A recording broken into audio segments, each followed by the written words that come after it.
bit of time reviewing some of the results from the survey we sent out to workplace liaisons a couple months ago. We'll spend some time sharing some successes and challenges that you are experiencing in your workplace and in your role, as well as do a workplace liaison program update from the Workplace Liaison Council and some resources that Patty has available to all of us. And then we will do a prize draw for the RNAO free membership and a couple other prizes that Patty has put together for us, which is great. And please, there is a copy of the evaluation as well at each of your tables, so please make sure if you do have to head out a bit early that you take just a couple minutes to fill it out. And yes, Marva, thank you. The sign-in sheet, if you haven't had a chance to sign in, please do so, just so we can remember who all attended today. So before we actually get started, we just want to say a big thank you to all of you for joining us today, for those who will eventually be listening to this online, and for those who couldn't make it today as well. So the Workplace Liaison role is a pretty vital role within RNAO. You're the voice of RNAO out in your respective organizations. And just as an update, Patty pulled some numbers, and currently there's 142 workplace liaisons across Ontario, representing 127 organizations. So I believe those numbers are growing each year. Patty? We always start fresh at the beginning of a membership year, so by the end of the membership year, we're usually closer to 200. Seems to be where we end up each fall, but we do start again at the beginning of the membership year. So. Okay. Yeah. And also, I just want to say a big thank you to Patty, Daniel, and their team for always supporting us.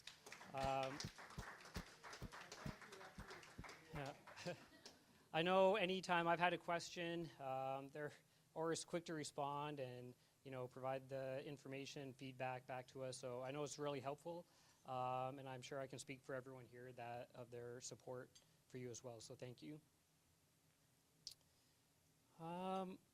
So it'll be good to just get a little bit of sense of who's in the room with us today. I'm sure many of you know each other, but there are probably some new faces as well. So we'll keep it pretty simple with just your name, the name of the organization you're a workplace liaison for. If you happen to be a student, you can list where you go to school. And maybe one thing you're hoping to take away from today's meeting. So that could be if you came with a particular question you would like answered, a new connection you were hoping to make today, an idea you wanted to bring forward for the Workplace Liaison program. Those are all possibilities. They're kind of endless. And if you're getting stuck on that question, no problem. Just let us know what brought you here today. I've had some time to think about this. So it's probably only fair that I start. So my name is Daryl Yutzi. As I said earlier, I work at Elgin St. Thomas Public Health. And what I'm hoping to get out today is that the Workplace Liaison Council has a bit of a better idea of what they can do to support workplace liaisons across the province. So this mic, we all need to speak into it. So I will pass along so you guys can do your intros.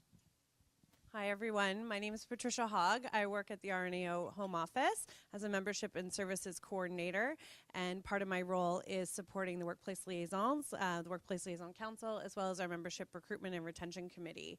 And something I'm hoping to take away from this meeting today is how to better serve you guys so that you can be more successful as workplace liaisons. So if you ever need anything, please know that I'm just a phone call or an email away. Hi everyone, I'm Janet Hunt. I'm with Middlesex Elgin and I work at the Parkwood Institute as part of St. Joseph's Healthcare. I'm hoping to get some ideas on how to connect workplace liaisons around our city around our chapter with their chapter's executive and that workplace liaison role that's on the executive. Hello, my name's Jennifer Flood. I work at Algoma Public Health, which is in, our main office is located in Sault Ste. Marie, so Northern Ontario, Northeast Ontario. I sit on the Workplace Liaison Council as the Region 11 representative. So I think what I would like to get from this meeting is just information about engagement, whether it be how to further engage workplace liaisons, or just to further engage the nurses within our organization. So kind of that whole spectrum. Hi everybody, my name is Erica. I'm a public health nurse with the Middlesex London Health Unit, and it's nice to actually meet somebody else from the same jurisdiction, and I just have to say ditto to everything everybody's already said. So. Daniel Lau, Director of Membership and Services. I work with Patty at Home Office. What I like to do or take away is to hear more input and to hear ideas to help to grow the workplace liaison program, and also to help with membership recruitment and retention. My name is Becky Harbridge, and I'm the Workplace Liaison at the Simcoe Muskoka District Health Unit at our central office in Barrie.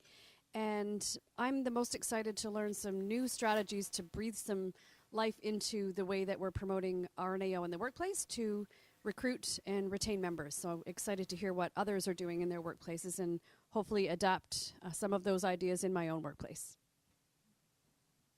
I don't think the mic is working, so I can speak. I tend to have a very soft voice. Okay.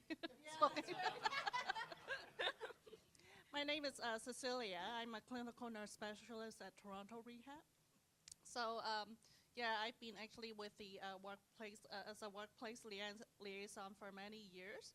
So actually, I would like to, is a good place to actually network with other workplace liaison and looking for engagement, strategies for staff engagement. Thank you. I'm Romney Pirog. It isn't working at all.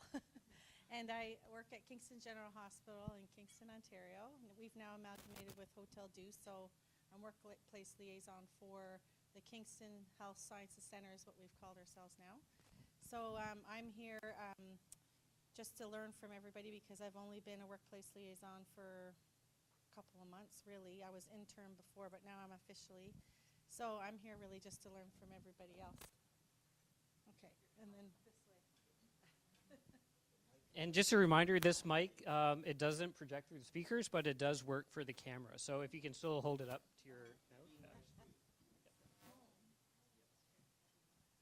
My name is Andrea Aline. I work with the Central East CCAC, the Scarborough branch.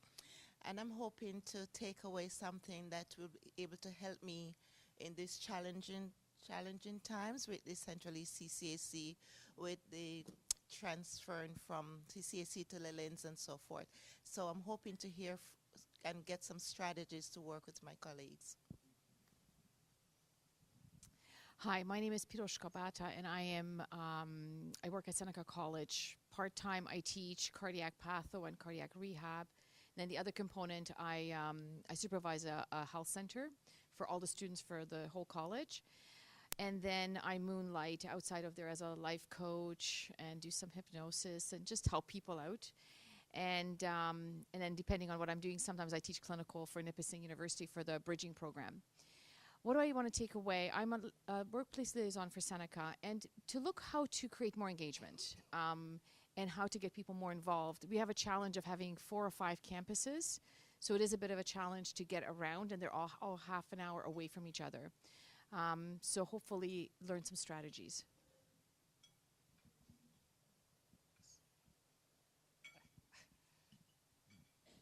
Hi, my name is Akua. I'm a new grad from Western University, and I currently work at Equity and Human Rights Services at Western, and I'm here to learn more about the Workplace Liaison program as I head into clinical practice soon. My name is Leanne Swans. I am a new grad from the Conestoga McMaster Collaborative Program. I'm currently going to be studying for my NCLEX, and same thing with Akua, just finding out a little more about the workplace liaison and how that impacts our RNAO and stuff. Thank you. I'm Veronique Boskart. I work at I work at Schillinger Villages, which is a long-term care organization, and I work at Conestoga College and the University of Waterloo. I've been a workplace liaison for many years. I don't really know how long I've been a workplace liaison, but it's just kind of really neat to see, to hear what people are doing and hear some ideas and share some of practices with others. So thank you. Paul-André Gauthier, I'm from Sudbury, and I'm workplace liaison now from the community because I get with the chapters involved in different healthcare institutions, and I'm informing them what is RNAO, and I'm meeting the 3 schools of nursing also. Hi, I'm Anita Purdy. I work at St. Clair College in Chatham, which is affiliated with the University of Windsor. And I've been a workplace liaison for a couple years, but not really quite understood what that means. But I have done a lot of recruitment with the students, so that is one thing I've done a lot with. So I guess today I'm here to learn a little bit more about what my role actually is. Good afternoon, everyone. My name is Marva McCalla. I work at St. John's Rehab. I was also the co-chair of the Workplace Liaison. And I hope to take away, I guess, a few things. How am I, or get ideas from everyone of how they engage their co-workers, and how to promote the workplace liaison within the organization, and also how to get the support from within the organization. Thank you. I'm Hilda Swirsky. I'm Hilda Swirsky, and I'm at Mount Sinai Hospital. I've been a workplace liaison for a long time. We have a very central spot for our RNAO information. So I can always post something, but I want ideas. Are there any other ideas to promote RNAO to members in the organization? I'm Betty Oldershaw. I work at the Chatham-Kent Health Alliance in Chatham, Ontario. I'm professional practice there. And I've been a workplace liaison for a little while, and I'm kind of like what other people have said. It's, I'm not 100% sure what that role is. I think I can do a lot better, and I'm really looking forward to hearing some great ideas here from everyone else.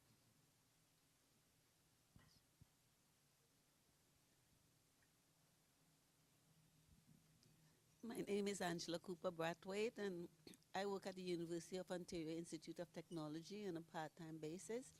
And I just want to learn more about the program. We just, in my chapter, just nominated a new person to the role, and I would be able to pass on some strategies to help this chapter. And I'm Marianne Cochran, and I work at, or faculty at UOIT Durham College, which is in Oshawa, so at the university.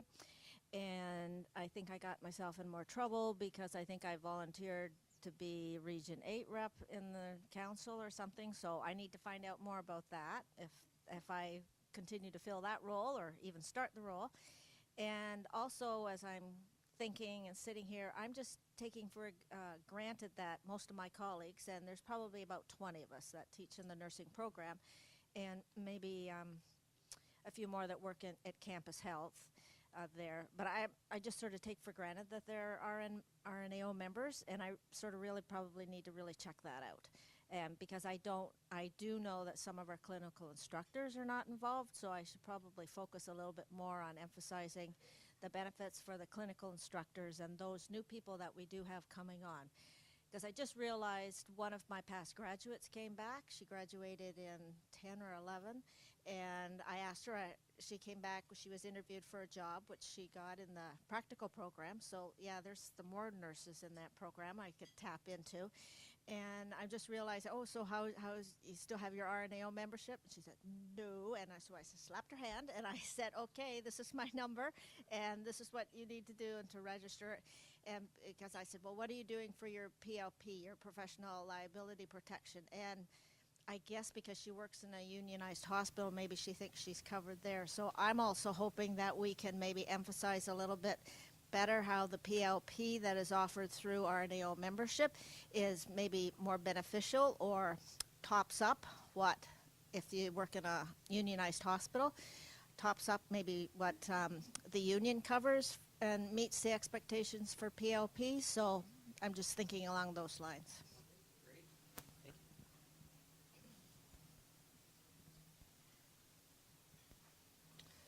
So thank you, everyone.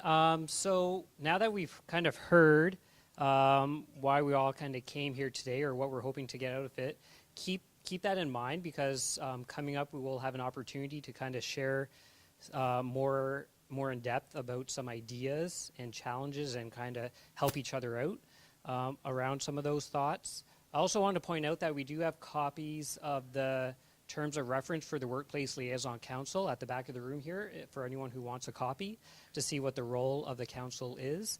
And there is a copy of the agreement for being a workplace liaison, which helps to describe a little bit about what your role is as a workplace liaison. So both of those documents are located on that back table there. So just by a show of hands, who here remembers completing a workplace liaison survey about a couple months ago? Few of you? Okay. So maybe a few of you. Okay. So a few months ago, at a Workplace Liaison Council meeting, we had some discussion about, one, for planning for this event, what should be kind of the main area of focus for discussion, and two, we just wanted to engage a little more with the workplace liaisons across the province to see what's going well, maybe what isn't going well, what are some opportunities for improvement within the program. So that was kind of the rationale for sending that survey. Overall, does anyone want to take a stab at what the response rate was for the survey? Okay, pretty good guess. 23%. So we had 33 workplace liaisons complete that survey. Remember on one of those previous slides, we currently have 142, right? So the response rate, not bad, right? Not great though, right? So that's also an opportunity for improvement to engage with the workplace liaisons. So we asked a number of questions on that survey. Due to time today, we won't have time to review the results of all of them. So we'll just focus on 3 of those questions today. And if you're interested in knowing the results of some of the other questions, we'd be happy. Perhaps we could share it in an upcoming monthly newsletter as well. So the first question is, we want to ask workplace liaisons, do they feel supported by RNAO in their role as workplace liaison? And as you can see, the vast majority said yes. So I think that really does speak to the role of Patty and her team. Meeting the requests and demands of workplace liaisons across the province. So do know if you do have questions, would like resources, that they are the key resource to go to. So for those looking for ideas, they're also the gatekeeper too of what's kind of going on in some of the other areas and what other workplace liaisons are doing. So they might also be a great resource to use if you want to bounce some ideas off of, or what some other workplace liaisons are doing. The next question we're going to review is, so what activities have you engaged in at your organization as a workplace liaison? So respondents could choose more than one option here, but you could see the top 3 was distributing or posting printed materials, reading the monthly newsletters, or distributing the emails to their colleagues. So just by a quick glance at this, does anyone have any thoughts, or does anything jump out at you from this result? Just curious. Pardon? Oh, the membership event? Okay, that it's fairly small? Okay. Anything else that jumped out Yes? Yes, so good question. I don't have a copy of the others in front of me. A couple of the others were around student engagement, I believe, so around orientation for new staff and students, I believe came up in that other category.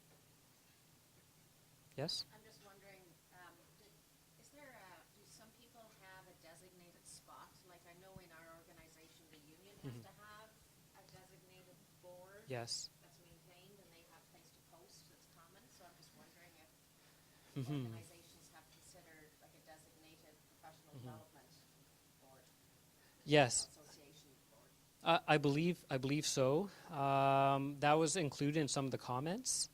And for some of the printed materials, I believe that's where a lot of workplace liaisons post that information on some of those boards. But that's definitely a good option for people that are looking for some ideas in their workplace liaison or within your workplace. If you don't have a board currently, maybe that's something you could ask, to see if that's an option for your colleagues. Yes, Jen?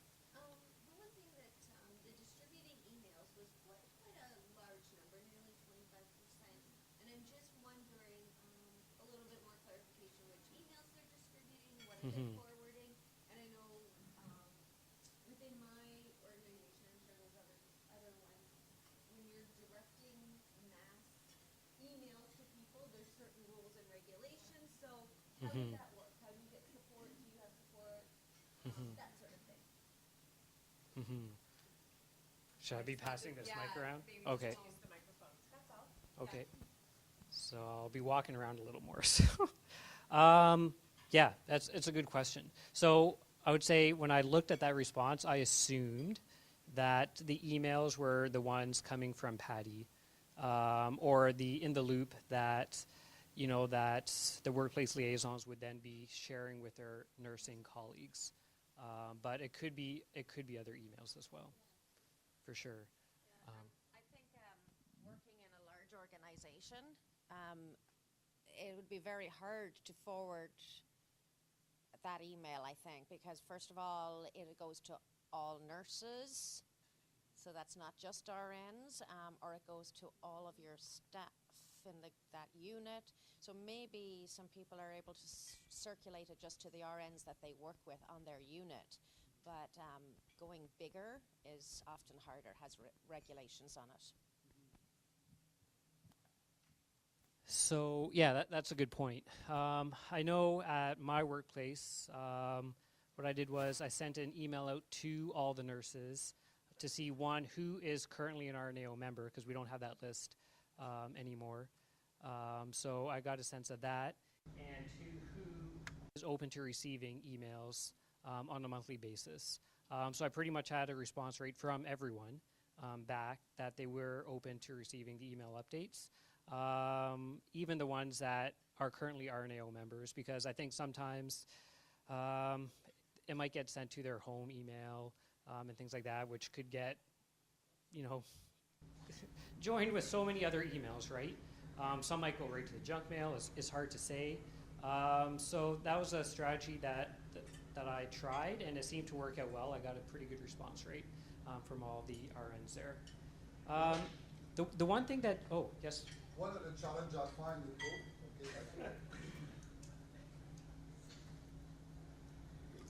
one of the challenge I find with emails is either the email bounce back, and is one of them, and not only that, there's so much competition with emails coming from home office that people are not reading anymore.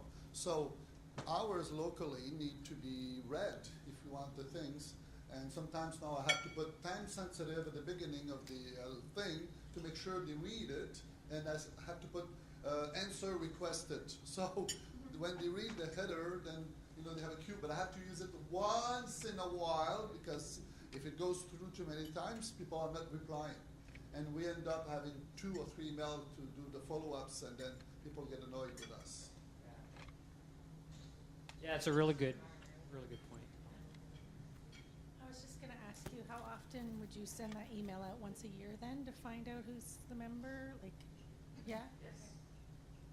Yeah, so I'll send it out once a year and update my list that way. Okay. So the one thing I guess that stood out to me when I saw these results was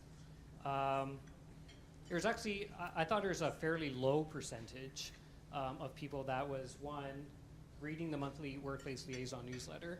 So only about a quarter of those Workplace Liaisons were reviewing the newsletter.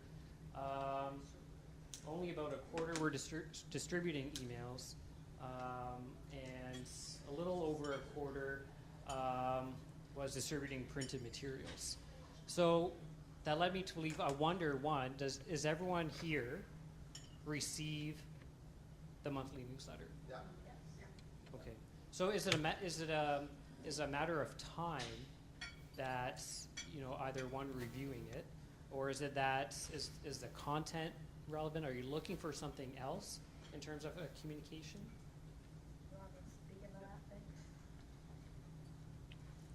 I find the newsletter very good. It's short, it's 2 pages, it's brief. I use the links that are embedded in them. It's easy to get the material that I need. They're good reminders.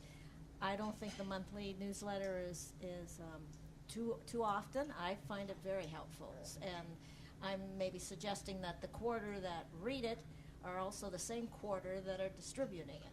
So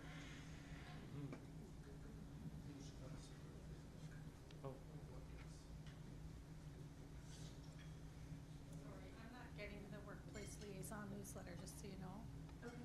Yeah. I'll make sure I'll send you. I think it would be good thing to, when you meet monthly with your chapter. Oh. If you're with a chapter too, it'd be a nice thing to kind of review that newsletter, right? The main points, I guess, on it.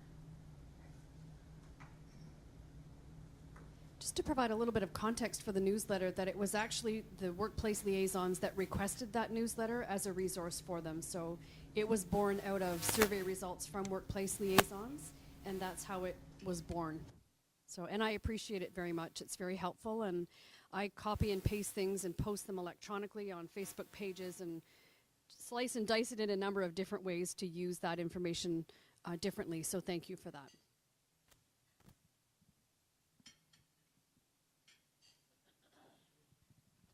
This is probably a question that I probably am supposed to know the answer to, so I'm going to apologize now. But when we fill out our RNAO membership card, do we write down where we work? That's part of it, isn't it? So, it's optional to write that down. Okay, because that would be really helpful to know who in my organization is an RNAO member, because we're not a big organization by any stretch of the imagination. We probably have 300 RNs, but I don't know who is an RNAO member and who isn't, so I can't send those emails out to them. And no matter what I do to try and promote RNAO, I don't know who to really target and to know who's a member, so I can get them to help me be the workplace liaison. So I don't know whether there's anything we can do about that. Probably not.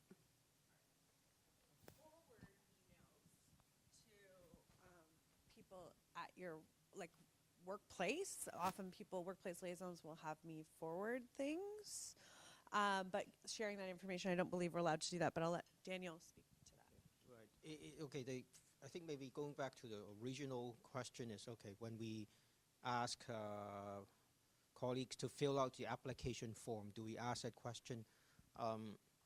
It's something to give more thoughts to. The reason why we need to think about it is, the reason why we did not make it a mandatory question is, we don't want people to just stop there and say, oh, I don't want to tell you my workplace, and then they stop applying. So you have to trade off whether that is an essential enough information to collect. So that is, but we can think more about, okay, if we make it, well, I think the objective is for anyone applying to or renewing to very quickly finish the process to become a member. And maybe for those who have not provided, we can have a subsequent invitation. Hey, we don't know where you work. Maybe can you tell us? Rather than having it as a barrier.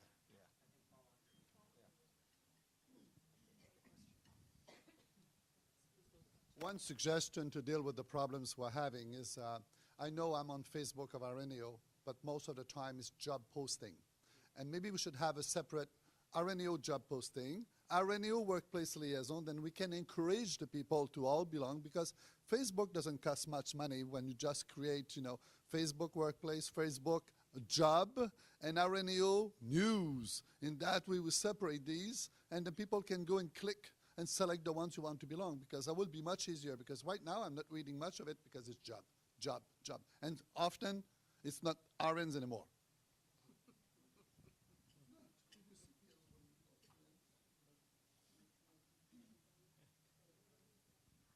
Sorry, I just want to make a point of clarification with regards to finding out from Home Office who is an RNAO member, and feel free to correct me if I'm wrong. But I think for confidentiality purposes, we can't tell the workplace liaisons who is a member. So that's why Daryl's kind of reach out to his staff. If they tell us, it's fine, but Home Office can't share that information for privacy. I guess the only potential piece would be if they register, I don't know, having like a check mark where they could say, we agree to sharing my registration with a workplace liaison if one so be at my organization. Not worded like that, but something like that. And as Betty, as you were saying, you only have 200 or so nurses, RNs, an email to that nursing group to identify who you are and just ask them to step forward. It can either come directly from you, or what I've done with mine is exactly what Patty said. I wrote out the email, I sent it to her, and she sent it to other people within our organization. Just another suggestion could be, instead of, because I can recognize sending out an email to a staff of 200 could be quite intimidating, especially if you're trying to see who's an RNAO member or not. You could try something like a survey that would collate the results for you. Just one of those quick online surveys. Couple questions: RNAO member, not. Would you like to receive emails? Yes, no. And it would actually tally the results for you and take that guesswork out of it. So that could be an option too for some of you with a large number of staff. Now, okay. And then we'll move on to the next survey question. So last question on this area. I think one of the challenges for me is because we're such a big organization and I'm not on the same campus as where the nursing students are, for example, and I travel between them. It's the distance actually and time. And also because of confidentiality reasons, I can't just reach out because I don't know who's a member, who's not. So is there any way for the RNAO to email or send a notification to everyone in Ontario? These are the workplace liaisons for these places. Can that be done so that people know who we are versus us trying to do a search and rescue who RNAO members are? Just a different way of does that make sense?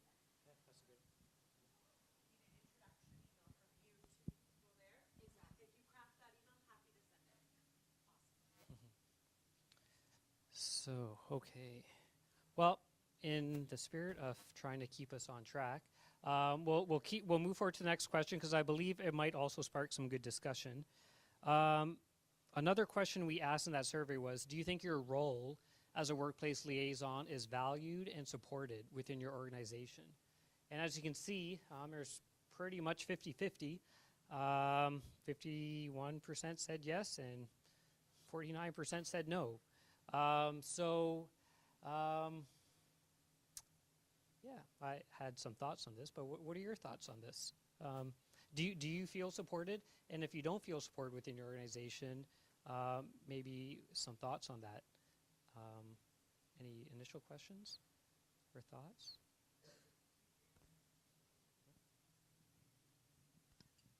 So be brief. I feel very supported because of the role I've played before, and we're a smaller faculty, and the students are already all automatic members of NSO on a yearly basis through their ancillary fees. So yeah, I've been in everybody's face, I guess. So I'm yeah, I feel very supported. So, and it is very helpful to get the material from home office. And I can also say that I'll go around and I'll check, did you read your email? Because they're on the distribution list anyways.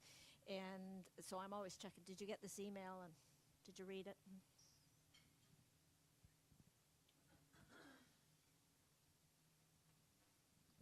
I just want to say it's in our collective agreement that we have an RNAO representative on our Nursing Practice Council, and I was supported in actually coming too. So I just started being a liaison person as well, and was supported in coming to this. That's great. Yeah, I was going to say the same thing. I'm on Nursing Practice Council at work as well. I'm not an RNAO, though. I represent the resource pool, but I've asked to be an RNAO eventually if, someone else takes the spot I have. But they still are very supportive, and they actually bring all the brochures for me. I don't actually do any of that work. So it comes every time we have our meeting once a month, and then they also will give me time if I tell them ahead of time. I want just 15 minutes to tell them about our activities we're doing. Yeah, so they're very supportive.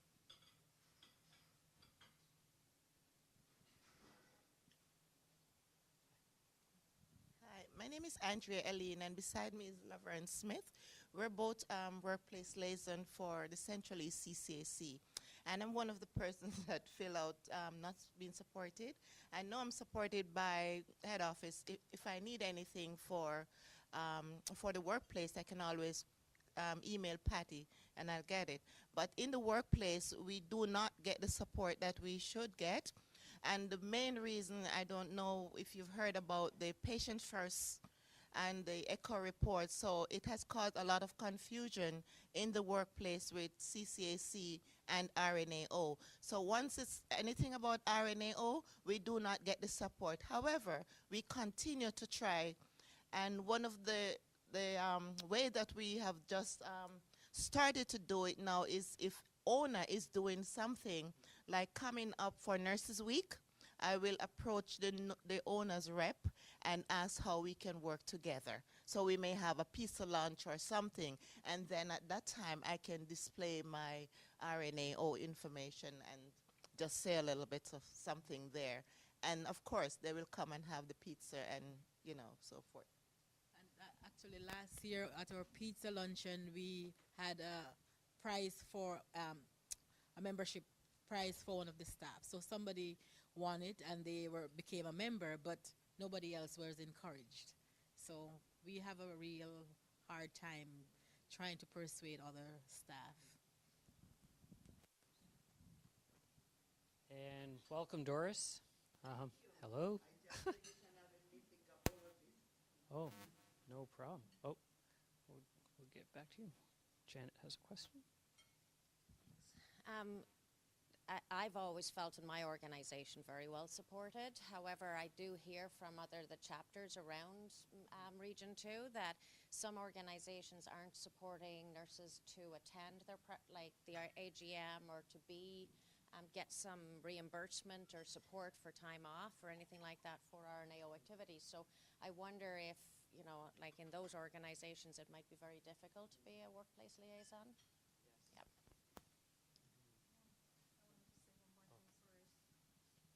And my organization actually paid for me to come here, because I'm a weekend worker, so they paid for, even though I'm not here Sunday, Monday, I was here Thursday, Friday, Saturday, they've paid for my weekend worker shifts, all three of them.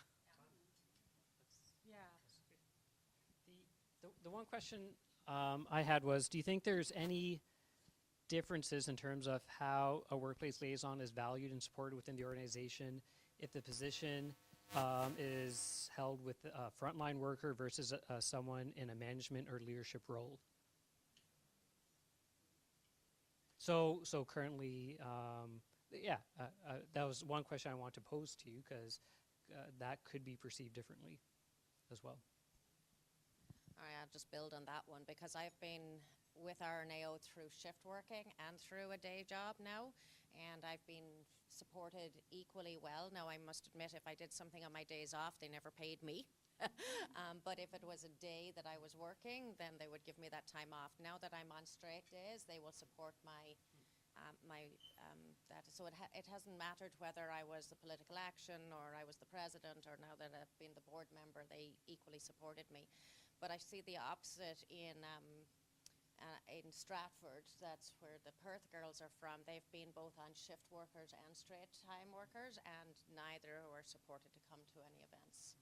So, and challenged then with handing out RNAO information because within their organization as well, because you know RNs, RPNs, they're all the same, and if you don't have a booth for RPNAO, then we're not going to give you a booth for RNAO.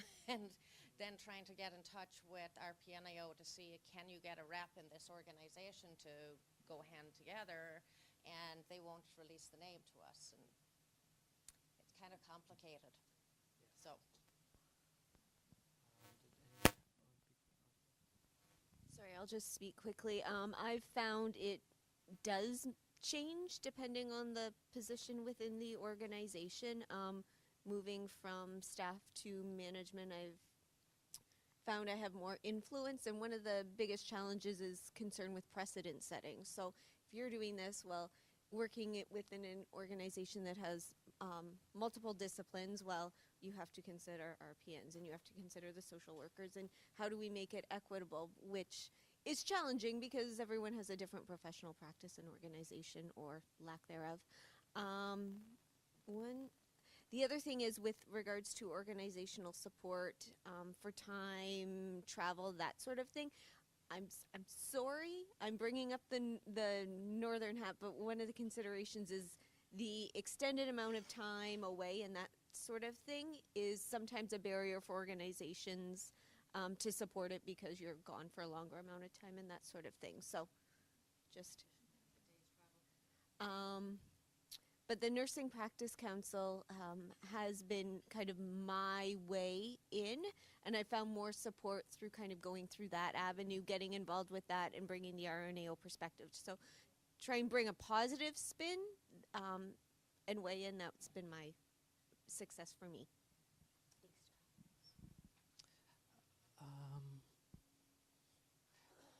Doris, would you like to say a few words? I want to say a few words about what I just heard.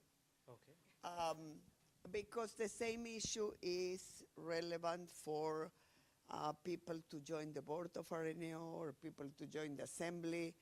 And I think we need to think about some strategy to help organizations understand the value add for them of having you guys involved. Like how many of the CEOs, quite frankly, or presidents of your organizations get to see the minister, the opposition leader, the this, the that, and the other, like you guys got to see on Thursday evening, and then on Friday, Deborah Barnes from Ottawa Hospital, the chief nurse, couldn't believe. She said, "Are you real? That the premier opened to just a dialogue with the members?" I said, "Yes, lineups of people."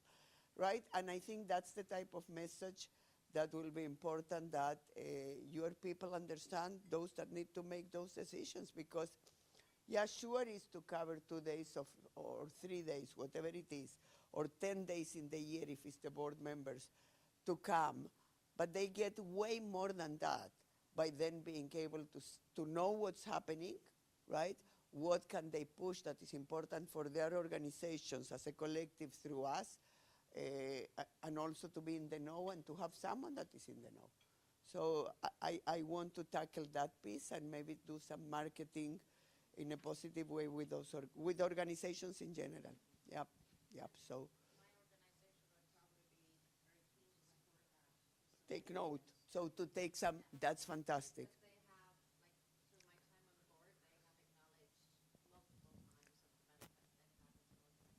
That please speak with them and send me a note and CC Josephine and Daniel. Because if we can have some quotes from some of them on the value add for them as CEOs, as presidents, as whatever, right? I think it will be very good. And I know, for example, in public health that will be the case because David McEwan spoke with me on numerous times about that when he was the boss of Carroll, right? So, yeah. Bob Bell, I'm sure, can speak. He was the boss of Mary Ferguson Paré at the time, very supportive of, right? And he was here on Thursday. So I think, yeah, yes. I think someone wanted to speak. In my organization, they have politicians coming all the time, so that wouldn't carry any clout. Any other strategies that you can think of? I wouldn't buy that, right? I wouldn't buy that. In your organization, I was director of nursing there, so I know Sinai very well. They bring the politicians that they want to bring. They block the doors on the ones that they block. They always was that way.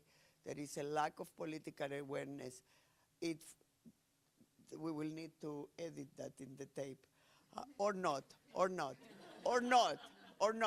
But I will never forget a colleague, a dear colleague of mine, that at the time, Patricia, she was the VP of something rather at St. Michael's Hospital. And if you may remember, in 2003, we canceled the RNO AGM for the first time in history due to SARS. And so then the AGM happened, I think was 3 weeks before the elections or whatever. And I will never forget, we were in a huge room, right? You're picturing AGM, and I'm walking with Dalton. Of course, everybody by then knew Dalton would win, because that was in the polls, right? But we, RNO, had to work with all parties, as always we do. So I was walking myself all happy because I couldn't care less who was going to win, because we would get the things we wanted anyways. And on the way, and the media was like, you can imagine he was going to win, right? So they were like, it was packed. I have never, ever seen, except of SARS, that amount of media attention on RNO, right? It was not on RNO, it was on him. In any case, then he leaves.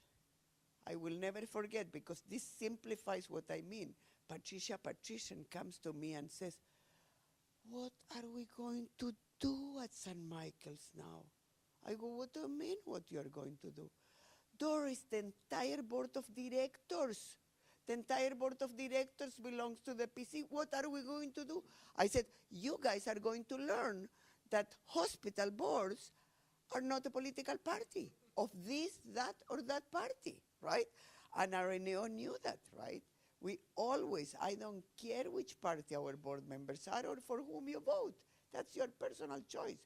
What I care is that we work with all the parties, and the more we have in all the parties, the better we are for RNO, because we are not a political party. End of story. And that's how we get our just. This is because they didn't want that tape. This is communications. This is the power of. Don't put the names of the hospitals out. Okay, in any case, they will edit that. But you cannot edit? Oh, well, it's life. It's life then. But in any case, this is the thing. Just picture this here. If, let's say, she's running for politics, which you should at some point, right? And I'm one of your key stakeholders, which we are, right? And you are from one party A, you're for party B, and you're from party C, the leaders. If she that I'm fully in her pocket, why would the two of you waste the time with me? Why would the two decide? Why would she give me this already? So we are in the pocket, that's live to all of them, of nobody. We are in the pocket of healthy public policy and the public. End of story. That's what we are in the pocket. This is our motto is, what is it? Speaking out, right? Speaking out for health. End of story. And one party doesn't like A, hopefully they will like B on something else. And if the other does, because, you know, parties have different things, and we work. That's our job, right? So right now, elections, for example, and that now I can say something different than what we will do with organizations.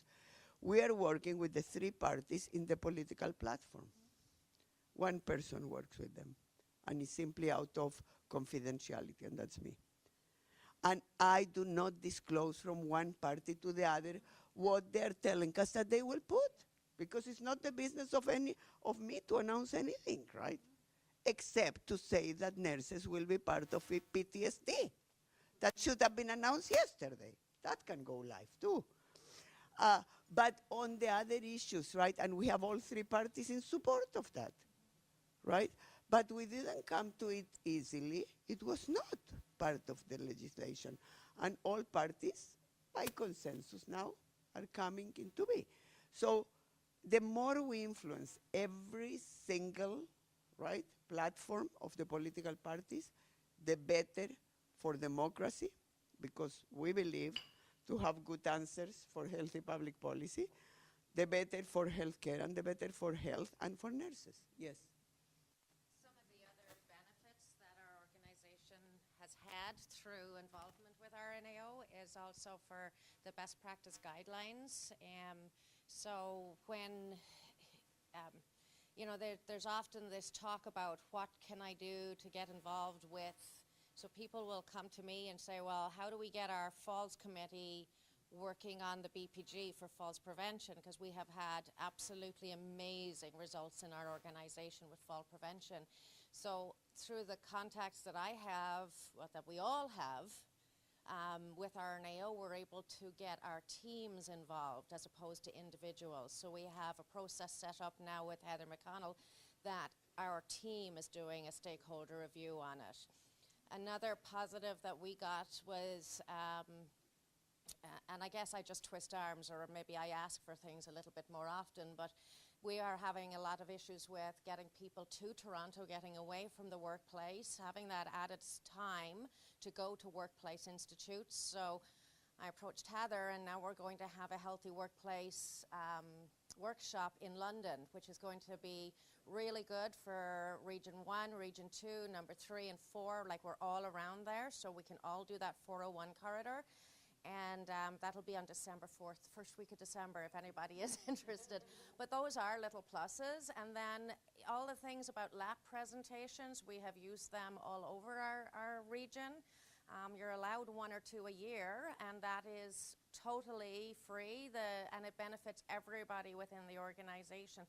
So there's a lot of things that are pretty standard that we can talk about as benefits from RNAO and your work in the department that are not all political. Our final benefit was, and the RNAO vision statement that we did, because my start time on the board, we were doing that, and all of a sudden we realized, well, I said, my workplace isn't in this work. Complex chronic care rehab areas we had missed that somehow, and it was but through me raising a question that we went to the door, went back.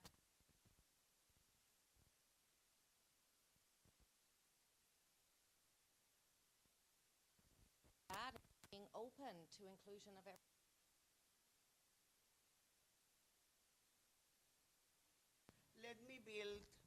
Let me build on what Janet said, and let me be very transparent that the policy, not political, the policy and the BPGs go hand by hand, and the politics gets actually included on that, and I will tell you how. So, for example, Nursing Week, we take your MPP to work to workplaces. Who do we choose? BPSOs. Hey, of course I will choose BPSOs first, because BPSOs are profiling the practice of nurses based on evidence. And the practice of nurses based on evidence produces better results for patients. So why would I take or tell Becky or tell any of you to take an MPP to I don't know where when the BPSO, really profiles more what we are doing and what RNO is all about, evidence-based practice and evidence-based policy. So, right, they go together. Take another example, Toronto Public Health. Toronto Public Health asked RNO, and Carol spoke about that publicly yesterday, that RNO be involved, not through Carol, through RNO because of the branding of RNO, to push the issue of safe injection services, which we did, and we did en masse, right? Well, then it's not surprising that now we need to develop for not just Toronto Public Health, for the world, a VPG on safe injection services. So policy, and if you look at offload devices, started with VPGs. Well, it moved to an announcement by Eric Hoskins and then Kathleen Wynne that gave us the dollar figure of offloading device, first in Canada, right? If you look at independent RN prescribing, it's a practice issue. It's a health policy issue of access. All three political parties, very vocal. Patrick Brown spoke about on Thursday at the AGM. Eric spoke, Dr. Hoskins spoke yesterday at the AGM. Kathleen Wynne spoke at the AGM on Friday. Like, these things are not delinked, and as nurses we need to understand that we are part of shaping healthy public policy. Nothing to be embarrassed about that. And politics, the act of politics, take your MPP to work, Queen's Park on the road, right? Queen's Park Day are about moving healthy public policy, both for practice and for purely policy issues, and that politics is a tool for that. You know, we'll see my microphone. This was the power of Marianne, because I was mentioning the name of an institution, and all of a sudden the thing went off because it was Marianne saying, don't say the name of institutions. But nothing wrong to say name of institutions. We have fabulous partners in institutions, right? London Health Science, we may have discussed one issue, but on BPSOs, they're fantastic. And if you're talking Toronto Public Health Unit, a sample BPSO, like across all sectors I can mention. You saw the long-term care institutions, right? The ones that graduated. Health organizations are partners of RNO in any of the sectors. So what will it take that they understand that having you in these meetings, having you in the Thursday opening ceremonies, on Friday during the AGM, on Saturday during this amazing panel, which by the way will be archived and open to the public thanks to Alci's department and Marianne, you know, is to the advantage of health organizations. How many organizations can organize a panel like that, right? So it's to their advantage, and we will take on with Daniel and with Marianne in communications and others to really put a plan to help them understand that. And Janet, thank you for telling me that your organization will do a quote if we ask, and others talk with yours, because the more the better, the more the better. And you will ask from Sinai. Here you go. My Ata, what is it called? Alma Ata. Alma Mater. What really got me interested in joining the RNAO, because I've been a nurse for 19 years and I've only been in RNAO for a couple of years, was the fellowships, the RNAO fellowships. So I'd really like to see more awareness about the fellowships, because I don't, a lot of people even here haven't even heard of them. And it's really why my organization, I think, is so engaged in the RNAO. So I think because we do a lot of great work with that. It really helps our organization. So I just wanted to know if we were going to not necessarily promote the fellowship, the fellows, but just promote the actual fellowship itself. And I don't think we will promote it more than what is promoted, because we actually maxed out on, right? Every year we have a certain amount of fellowships that we can give, and we have 4 times the applications or more than we can take. So obviously there is quite a bit of promotion on that. So it's on the website, and when the deadline for application comes, we mentioned that it's a bit like the NEI. If we start to promote more also the NEI, we are going to be just more inundated with so it's not that we are not promoting, we are promoting, but it's not something that requires a huge boost on more promotion.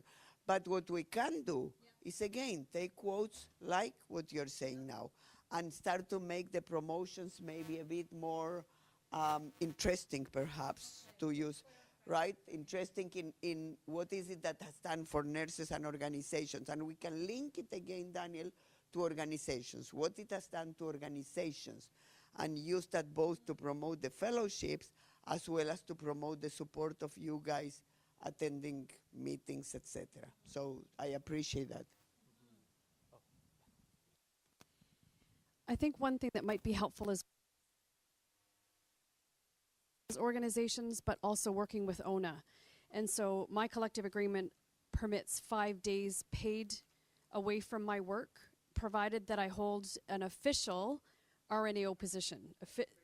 That has not been defined, and so it's really at the manager's discretion how he or she defines official position. It's assumed that it's a board position, but the workplace liaison role is just as valuable, and so maybe some strategic work with ONA, not only to have it in some collective agreements, but perhaps in all, could continue to support the work with for RNAO.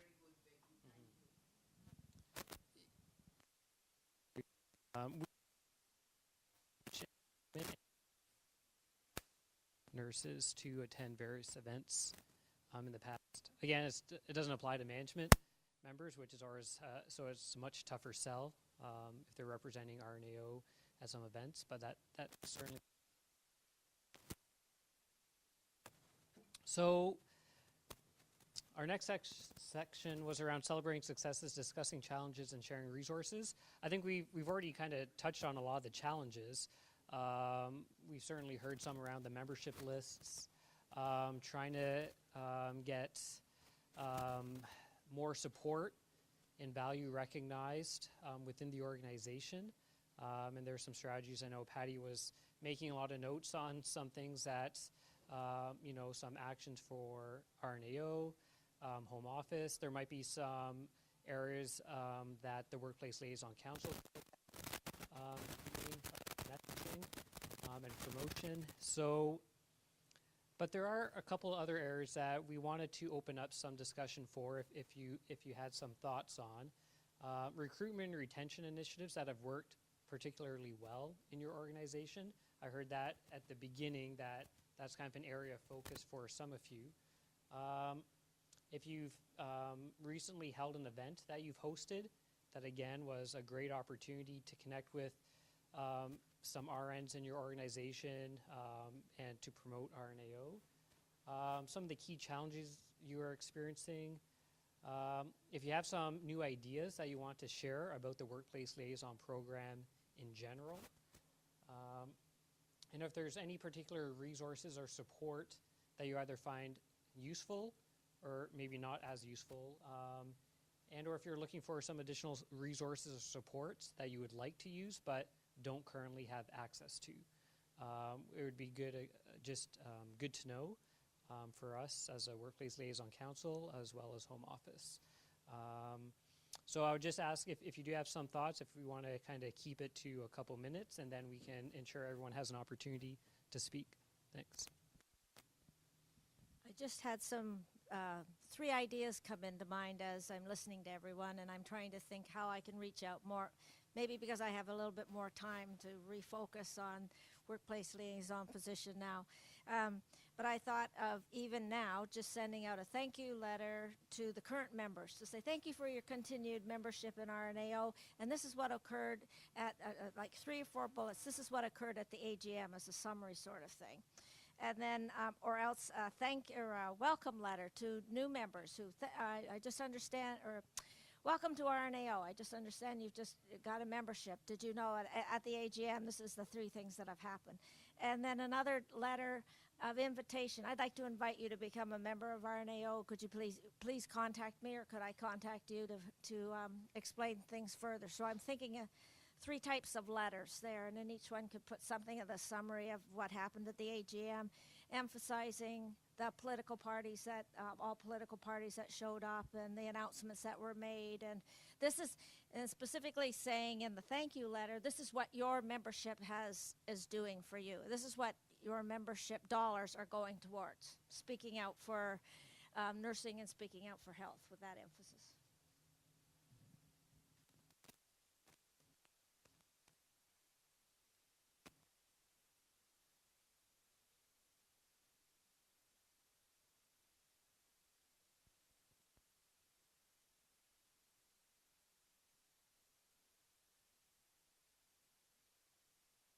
They said their ideas of what Doris was like did not match reality. They had all these ideas of what she was like, and they were just so impressed. And of course, you need to be impressed by her, but what they thought Doris was not at all. So, What is it that they thought? It's fascinating. We Well, see- build mythology around people and about organizations. you were And down to earth. You talked to I them. always you were have been very all my life. presentable, and they did not expect that. They thought someone because of their reputation of RNAO. And they have 365 pictures, moments in the life of the organization, and our picture is one of them, of the group. And it was the interprofessional team, so it was people, the whole team. They were so impressed, and it's at Bridgepoint and Mount Sinai.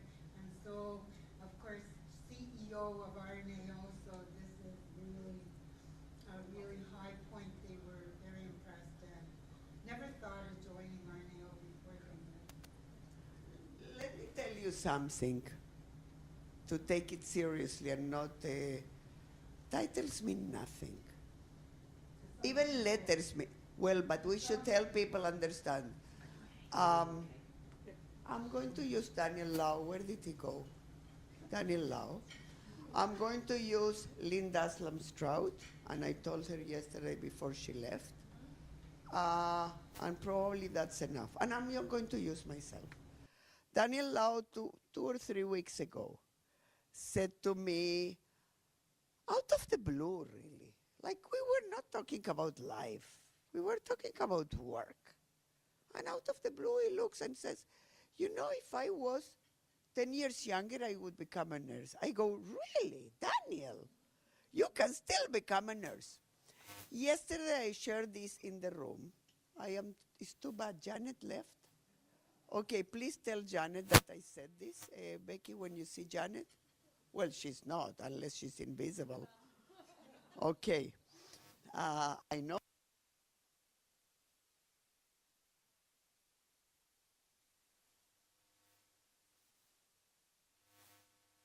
The dinner of the AGM, we always have a kind of let your hair down, your feet up, good laughter party in my office. I was going to say it looks like an office, the room they give me so I can do this thing. And I shared with some of the people that were sitting next to me the story. And Janet looked at Daniel and gave a brilliant answer. Veronique was there also. Said, Daniel, you do not need more letters. You have them. You were today with a lady at the table, another lady, and what you did without even asking her was nursing. You were there with one of our colleagues that was in distress, and what you did was nursing. I'm talking about you. And what you did was nursing. You do not need to be a nurse, you are a nurse, she said. I am saying that you gave a much better answer to Daniel yesterday night than my first reaction at RNAO when I said, well, you still can be, right? As if it's so easy.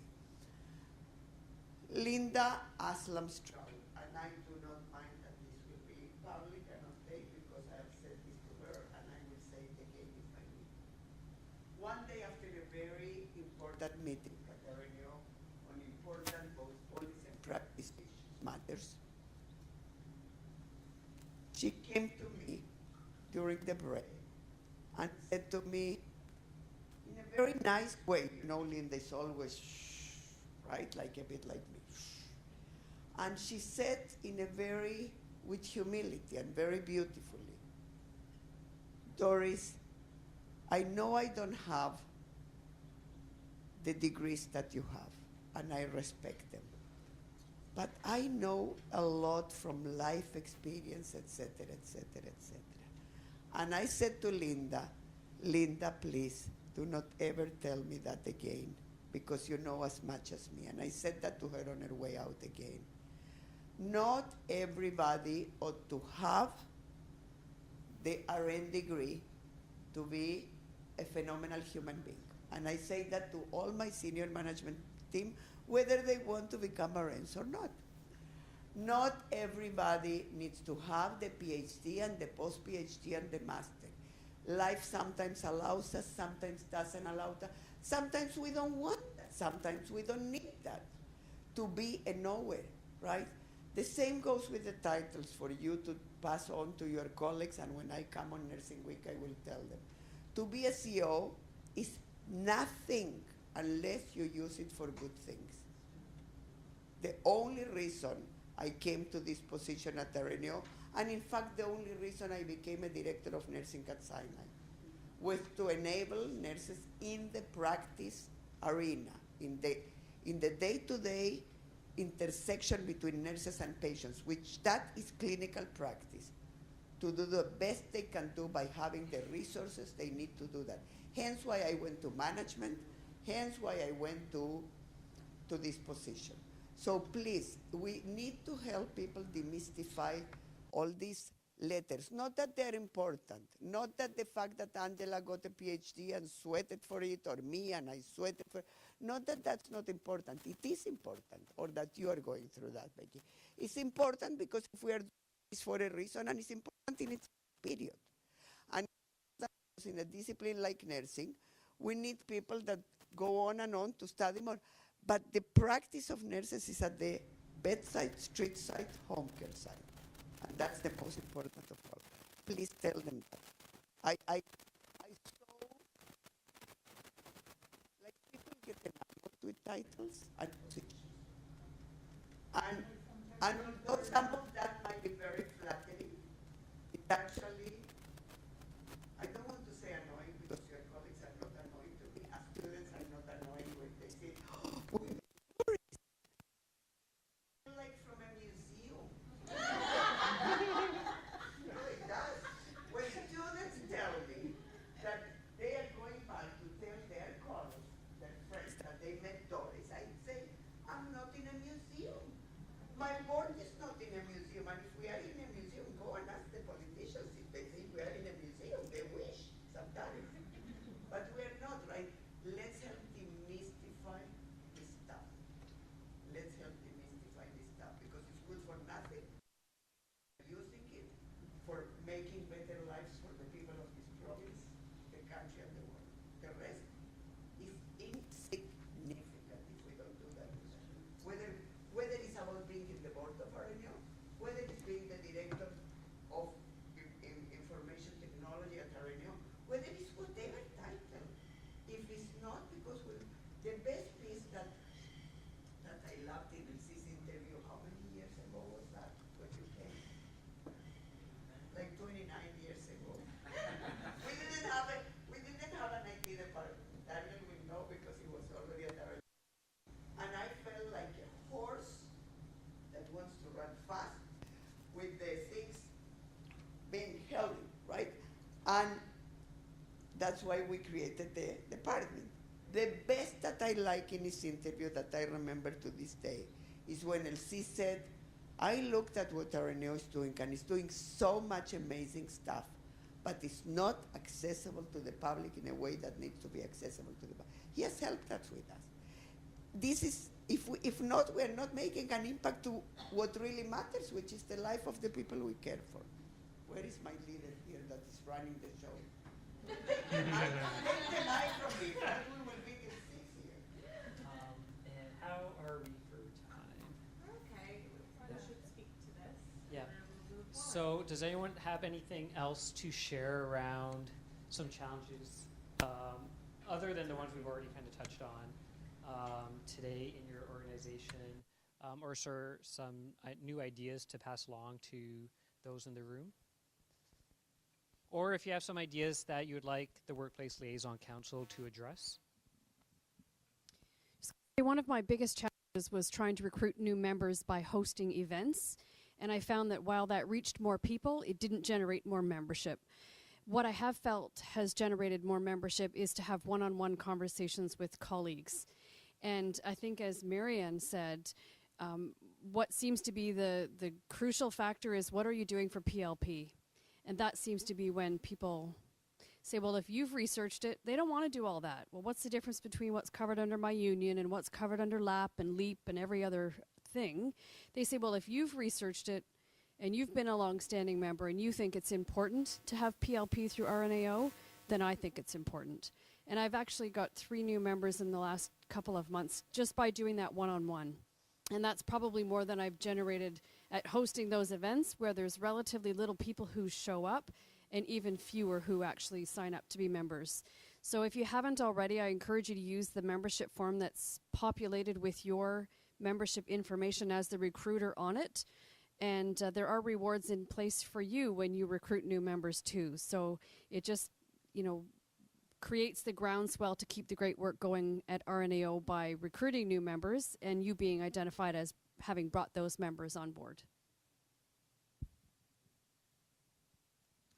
Has anyone had challenges with promoting RNAO in your workplace where the PLP has not been an area of focus? So if the nurses there don't, if that's not their main concern or area of focus to sign up for RNAO, kind of get that driving selling point to the nurses, to them, given the availability and access of information and resources available to them without being a member. Does anyone want to have thoughts about that, or has anyone experienced that? Yep. So for me, it's primarily to reach students, actually. So I do talk to a lot of the students that are at the campus that I teach at, and then I try to reach people at another campus, but it's a half an hour drive, so sometimes it's hard. It's through email, or I have actually asked someone else who is a member of RNAO but not as active, and I will email her and say, if you're at King campus, can you do this, this, this, and then she'll email me back. And sometimes it takes a while to get that information. Now, primarily, I'm in touch with international students.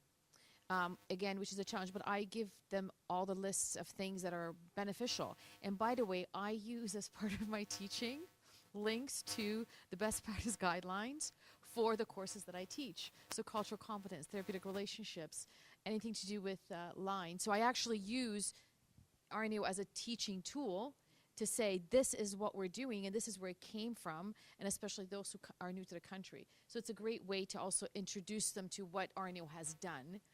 And so that has been a great success. And then I tell them, oh, guess, because they all love their cell phones. Look, there's an app for, and I have this app. Do you guys have this app? And I actually make them get, exactly, it's for free. So in that way, I'm promoting what is the usefulness of what the RNAO does, because the membership has a lot of benefits, but there's actual work that they can apply in their workplace once they're getting their job. So I've been doing that. I don't know how some of them, if they've signed up. I know one year I've handed out a whole pile of things. Whether that generated membership, I don't know. But I keep plugging. I tell them, make sure you put my name down. So that, because it's like I said, primarily students. My biggest challenge is distance. And the campus that has most of their nursing students is away, and I may not be able to get to that. So I need to engage more people who are at that campus. That's going to be my challenge. And if now that I know Patty can, formulate a letter that I send out to everyone that's there, then at least they know. And I actually, as I'm reading, I make notes of all the suggestions so that I can take it back. And we have a new chair now. So we didn't have an academic chair for quite a while. So that actually created a lot of problems because I really had no sort of communications. Things were, and new chairs and deans came in. So there was a shift, and that really creates a problem. So now I have real people in real positions that I can actually have a conversation with. So I'm hoping we'll get more engagement. But definitely thank you for all the suggestions, because I've made a list. Two things that link to what you were saying and what Janet was saying on the BPGs. So the apps are for free. The order sets that we have, 75 of them that get embedded in EMRs, are for free for BPSOs. So we give them for free only to BPSOs, okay? So that's very important. Again, that augments both the issue of membership in RNO, but also the issue of becoming a BPSO. The call for new BPSOs is coming out very soon, so be ready for that. Yeah. Sorry, I don't want to monopolize, but the other downfall that I find with membership is the accessibility of all the information from RNAO. So I will get people that say to me, well, why would I pay for membership when the benefit is I've got access to all of the BPGs. I got that on my app. I don't have to be a member to get it. Everyone's using them already, so I don't have to pay for that. But just saying that by paying your membership, and even if you don't go to any activities, you've got, and the PLP, they tell me, doesn't matter to them, okay? But by adding your name to the numbers, you are increasing the size of the organization, and that adds another stamp to say we're not 40,000, we're 41, or we're 42,000, and one makes a difference. That's my only. And there are huge discounts. So yes, we do the BPGs for free. Not we do them for free. We give them to everybody because it's to be shared. It's not to be hacked, not within Ontario, the country, or beyond. But for example, if you look at the many educational work that we do, some of that, the webinars are for free, but institutes, 40% discount. And many of the other events that we do educational, people get a lot, right? Lab, you cannot access lab. And yes, people can say, I don't care, but then when they have a problem, they all of a sudden care. And if you don't have lab, at the time, tough luck, right? And there are many other things that are only for members. The journal, which is absolutely informative, award-winning journal. How many get that? That keep you informed. The In the Loop, that keeps you informed of what we are doing. The action alerts that keep pushing the issues. That's only members. So adding the voice absolutely is what we need to say, because I think nursing is at a level of sophistication that thought in itself should suffice. But if that doesn't suffice, remind them of all the other pieces. Yeah. So I find even so distributing some of the, like In the Loop and things like that, which is, and the journal, which is sent out to the members. But as our roles as workplace liaisons, we're in a unique position to share a lot of that information with the non-members within our organization. So I know that's something I try to do and communicate those In the Loop emails to non-RNAO members as well, and try to post or talk about some of the interesting news articles in the journal as well when they're applicable. Does anyone incorporate RNAO as part of orientation within your organizations for new staff or with students coming into your organization? So that's another possibility or option that could be done when new students come on as part of their orientation to either their team, that you could kind of have a sit down with them part of that initial day, as well as with new staff. So that could also be a good strategy to try. It could be also a good opportunity to bring some of the printed materials and distribute to them at that point as well. And just see if they have any questions about RNAO, about kind of what the pulse is within the organization, kind of what are the upcoming initiatives taking place, because they might be starting new grad, might not be overly aware, or they might be coming from an organization where RNAO might not have been as present within. So those could be also a couple other strategies. One of the things that I've done in the past must is carry my RNAO dollars with me. So not so much this year, but as I've recruited, like I go to Western and I sign up like 100 students, and it all goes into my name, and I get $5 per student back. And Daniel would give it to me in hard cold cash, like it had RNAO, $5, like right on it. And so I went around, and that was the one thing I recruited Kathleen Wynn. I gave her daughter, I gave her, there's your $20. That's your membership. Here's the form that goes with it. And we've done that in bars around town here where the nurses, when our servers recognized our RN pins and they identified themselves as nursing students. And with one RN in our area, she had I'd be a member, but it costs too much. I said, here's $50. That's your first year, like half of it, like a little bit. So it was out, that cold hard cash was really good, Daniel. Like I used to just hand it out to people because they can't spend it on cigarettes or booze because it says RNAO dollars. No, that's what I mean. Like, you always think when you... well, they argue on the street about giving $5 to the person who's begging because they'll use it for something inappropriate. Like, that's the argument you hear. And so, like, you can't spend it anywhere else but at RNAO. And if you want to pay for a BPG, then there's your money. Or you pay for your membership. So that was a real kind of gimmick that I had. But I didn't get as many this year. Or I didn't get any, I don't think. And it had an expiry date on all of them. That was another disadvantage. But there you go. I think I went past the expiry a few times.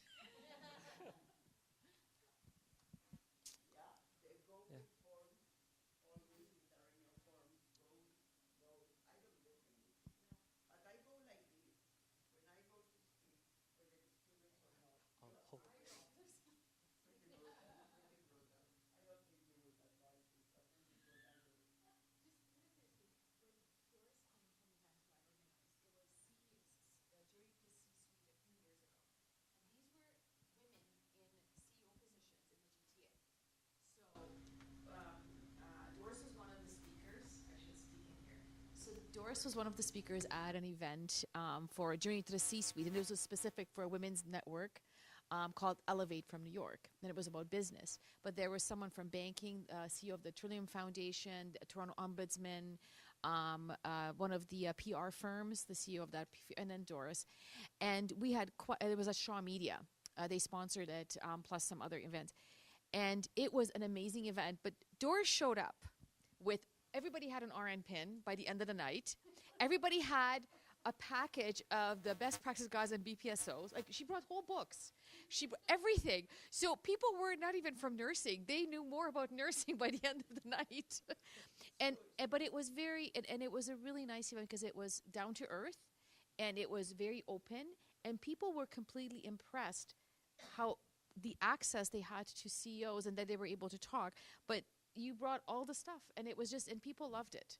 So whether people are in nursing or not, or in healthcare, their awareness grew from you bringing all that stuff. Yeah, so we have increased the number of friends in nursing, which is a category that is for non-nurses, right? But when I go to nursing events, I don't ask who is an RNAO member anymore, as I don't ask who doesn't know BPGs, who does not know about BPGs. Like, it's a given that they will know. Who is not an RNAO member, because then they need the forms. And then I say, by the end of the evening, given that you invited me to speak, by the end of the evening, save a stamp and give me the thing. And I actually bring them back to home office, then they need to remind me because I forget them in my purse. And they are 2 weeks in my purse until I remember that I need to take the forms. But that's the best way, right? Is on the spot become their courier, because it produces results like this. And how the internet is great, having that piece of paper in your hand and give it back to me. Yeah, in region 6 and 7 we did that. We got at least 10 people joining on the spot. Yeah. So I think a lot of ideas have been shared and passed around today, and even though we didn't touch too much on the resources or supports we would like but don't have, I think we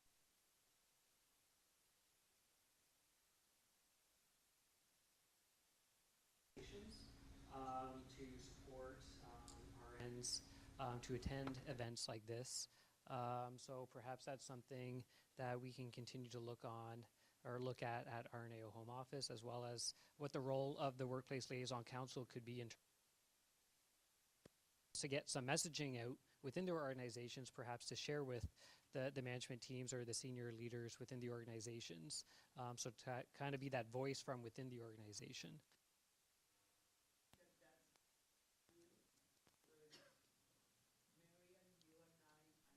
Probably also need to connect, and probably actually senior management team. I can think, for example, of a twice a year interloop type for the CEO of that organization or for the president, whatever title they have, with what are any has been up to, who is their workplace liaison, who is their board member if they have a board member at the renew, etc., or elected.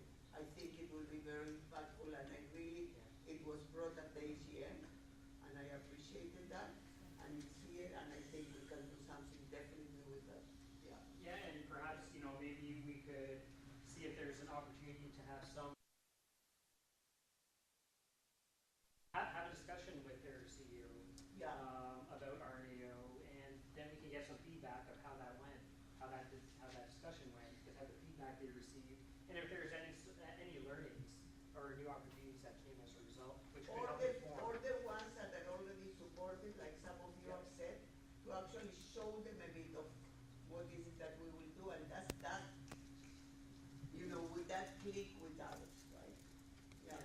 So So we will move on. I realize we are nearing the end of the session, but we do have a couple more things we just wanted to talk about. One was the Workplace Liaison Award. Is everyone here familiar that this award exists? No? So this award has now been in place for 2 years. And for the past 2 years, there have been no nominations for this award. So we wanted to bring this discussion today to see maybe what are your thoughts on why that might be. Now, that's right. So, and right. So, and so, yeah, so we had a little bit of discussion about this earlier today at the Membership Recruitment and Retention Committee meeting. And part of the issue is that workplace liaisons might be aware of this initiative, but it's the RNs, the general RNs aren't necessarily, like those are the ones that have to be targeted and being aware that this award exists, because then they're the ones that would nominate the workplace liaisons, right? We very seldom would nominate ourselves for something. Right, and it probably puts the workplace liaisons in an awkward position, I would imagine, to promote the award with their own staff, right? So I'm going to assume that no one would probably feel overly comfortable doing that, right? So the promotion of it could likely come from some other means, and that's something that the Workplace Liaison Council could look at over the course of this year to see how we can promote this award maybe a little bit differently. And I got just a question. Does that award, and this is my lack of memory, but we get a notification about all the awards that are potential for researchers and educators and that. Does the Workplace Liaison come in that list as well? Yeah. Okay, so it does go to all the members. So that was just a little plug there about all the awards. And this is something we spoke at home office. Yeah. We moved from a few awards to a ton of awards. We have tons of awards now, and I think sometimes because we have so many, some get lost, right?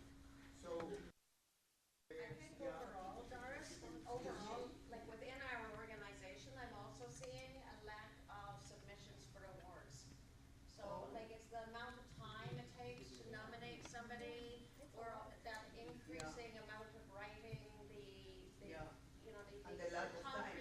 the concrete examples are hard to think of on the spot, and so it's time.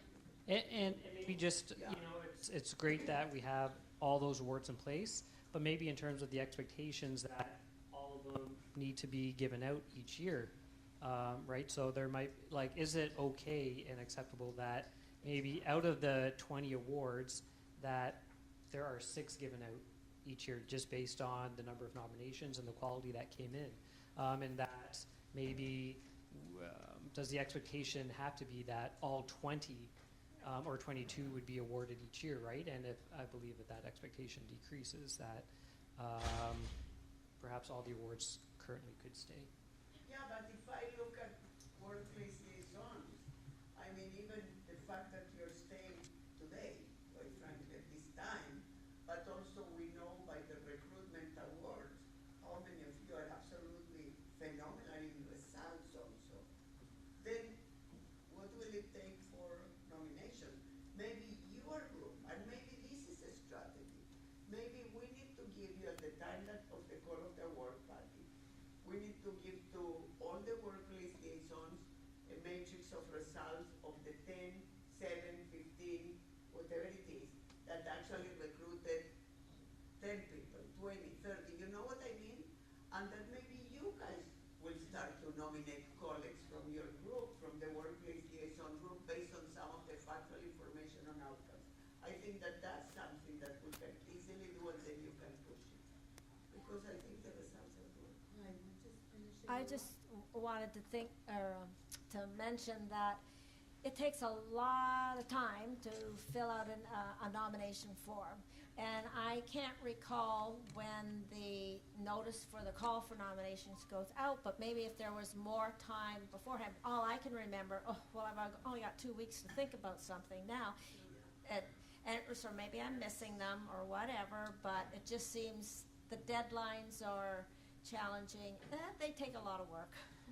Marian, sorry, how much time would be good? Logistically, and we will make it happen. A month or 2? Yes, definitely. There is no reason why we couldn't do, there is nothing in the bylaws. A remind, just. So 2 months in advance we should. I'll just, thank you for that comment. I do send a teaser in the summer saying, get ready, they're gonna open in the fall. And then they open the first week of November, and then reminders go out bi-weekly until the deadline. And the deadline's in January, so. It is 4 months though. But we do have a lot of emails, and some people do feel email overload and those sorts of things. And of course, you're also busy, so I appreciate that. But if there are any recommendations, always, of course, let me know. And thank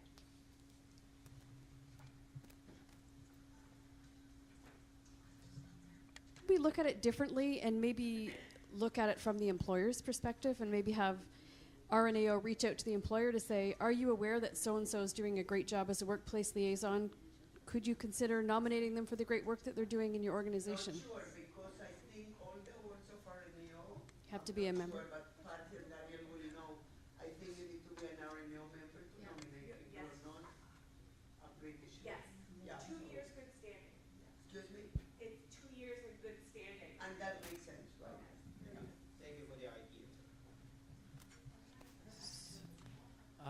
So thank you for that. And there is another committee that's looking at the awards overall in terms of promotion, making the application process a little more clear for the nominators. So that'll be some work taking place this year from the membership recruitment and retention committee. So the other thing we just wanted to touch on is with the Workplace Liaison Council, there are currently still some vacancies for this year. They're listed there, Region 1, 3, 5, 9, and 12. So I'm not sure if any of you are representing those regions. But if you do, and if you are interested in joining the Workplace Liaison Council, or if you have any questions after today's meeting about some of the work that we'll be looking at over the course of the year, or please send Patty an email and we can connect. And the terms of reference are back there as well, so please feel free to take one. And the goal is really to have a rep from each region on the council to kind of feed that information up, and then vice versa, so we can feed that information down for So we're still, we're still growing and still trying to figure out a clear path going forward in terms of how we can provide greater support to the workplace liaison to the workplace liaisons across the province. Please do let us know. And Patty will be doing a call for nominations in June. So please watch for that. Can you have more than one council rep per region? Yes. Yeah.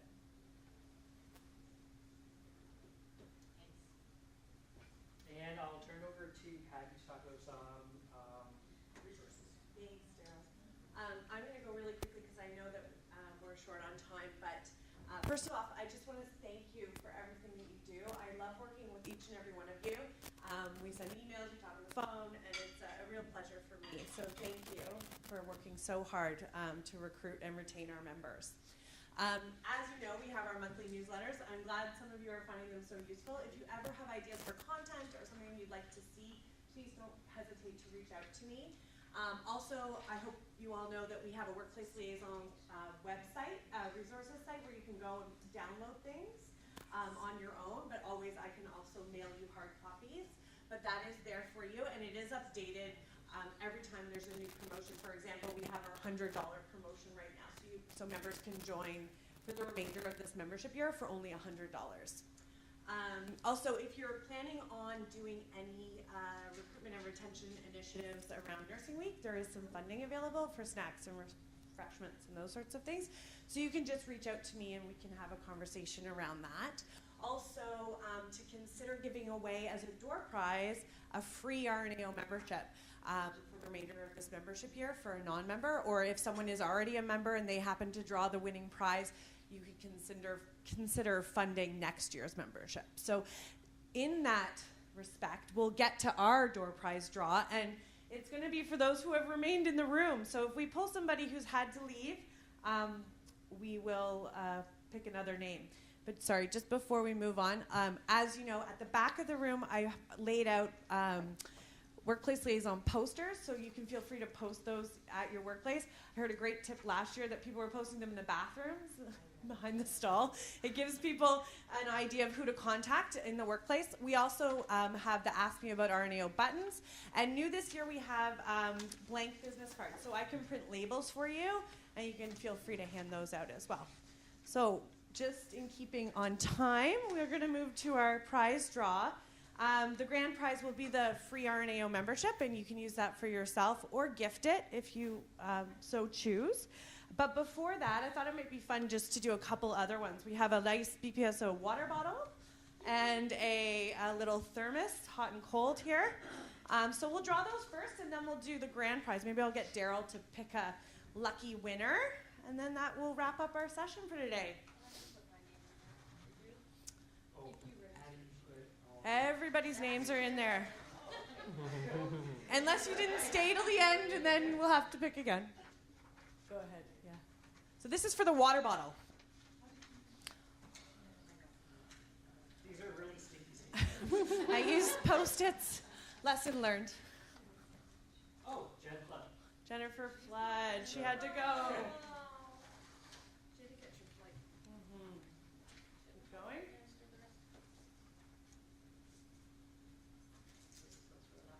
Yeah, just have to rip them open. Yeah. Hilda! Wonderful. Congratulations, Hilda. Okay, the next draw will be for the thermos. It's a BPSO one. It's actually really nice. I want one of these. I got to say how fitting that Hilda got the bottled water. Through environmentalist. Great. Elizabeth Edwards. Oh, she left. Or she didn't.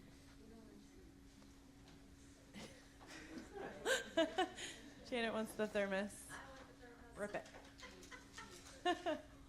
Marva! Congratulations! Oh, look at that. Thanks. That's Okay. Now, for the grand prize, the free membership. Drum roll, please. Thank you.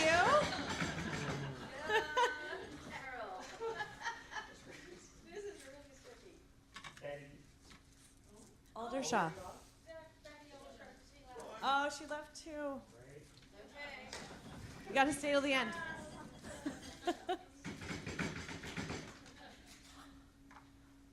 Denise. Oh, we keep going. We keep going. The pile's getting smaller. The anticipation is building. I can feel it. Cecilia? Cecile, congratulations. Yes, yeah, you just reach out and contact me and we'll work out the details. Yeah, congratulations. Again, thank you everyone for coming. And can we thank Patty?